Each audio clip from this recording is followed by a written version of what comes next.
Welcome to HortTube. My name is Jim Putnam. In this video, we're gonna show off the garden in a kind of slow walkthrough with just the sounds of the birds in the background. I think there's about 9 minutes of walking the trails out here. We have been getting ready for the open garden. By the time you see this video, the open garden will be in the past, but leading up to the open garden, I wanted to get this patio finished, which is not quite complete. This is Thursday, people are coming 3 o'clock on Friday, so I got a few more details. Steph has out here doing a lot of work because I was in Chicago for 24 hours and she did a ton of it, but we actually have remulched the garden. We very lightly mulched it. We had mulched it earlier in the season, but we kind of wanted to, if you're going to show off the garden, I wanted to get it, you know, what it looks like with a fresh coat of mulch down in the garden. This video won't contain any of the names of the plants that you're seeing, but just kind of an overall where the garden is today on June 20th or whatever this is, 19th or whatever this is today as we're filming this. What I'd like to know down in the comment sections below is, would you like a detailed tour? And when I say detailed tour, pretty much every plant in the garden. We did this last year, but the garden has changed a lot since then, and I mean really a lot. We've added in that 12 months or a little more than when we did that before, we've added a ton of plants. I counted, and I've said this a couple times now, 327 species. There's probably, probably over 1,000 individual plants. If we counted individual plants, it's probably in the neighborhood of 1,000. In a 0.19 acre lot here in Raleigh. So again, just let me know down below, would you like for us to just divide the garden up and go through all the plants? That would include all the varieties of tomatoes we're using and all the annual varieties that we're using this season and you know how they're performing. And it also takes the lid off a bit and we can show you a few of the problems that are in the garden. There are a few things that have minor insect problems and that kind of thing that you'd get to see and how we would deal with that, which is, spoiler alert, we don't do anything. or sometimes it's telling us something is wrong and we do something, but it won't be spraying or anything like that. Sometimes it's letting us know something about the conditions that it's currently in. So let us know. Again, just the patio here is, I'm gonna say 95% done. It basically has 5 entrances to it, you know, with stone, and then the rest was filled in with bricks. I've been doing these mixed material hardscape jobs for 30 years probably or more. This was my whole time as a landscape contractor, and I'm still a North Carolina certified landscape contractor for about 4 more weeks because I think I'm going to let it expire this week. I haven't used it in years, and I have to chase credits every year, and I have to do jump through a lot of hoops to keep it, and I think I'm going to let it expire. I kept it for a long time since I've actually done landscaping for other people. But I've always done these mixed material and used materials. All these bricks came off of this property in various things that had been done on this property over a 80-year, 90-year period of time that this house had been here. And so we keep finding these bricks all over the place for various uses, and now they have a spot here in the garden and a permanent home. Again, I love to recycle things like that.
So that's where we've gotten the garden to, about 24 hours before people start showing up here tomorrow to take a detailed look at it in person. It's interesting because the reaction is always the same.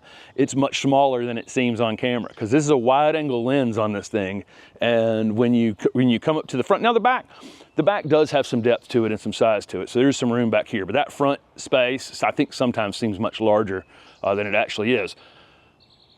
But there's a lot of plants out there and a lot of detail and a lot of interesting things and a lot of conifers that you may not think we could grow here in the South, and a lot of things I think you could get from it. And the amount of pollinator plants that are in this garden is, is absolutely unbelievable how many things we've managed to pack in here. And Steph was still putting plants in yesterday while I was gone in Chicago, as she's smiling back here behind the camera. So thank you guys very much for watching. Again, let us know in the comment section, would you like for us to break this thing down? Again, we did it last year, so but there are about 50,000 more new subscribers since that time, so those folks may want to see it in detail. And again, I would imagine that it's probably 50% of the plants in this garden, 40% of the plants in this garden are new in that 12-month period since we did it last time.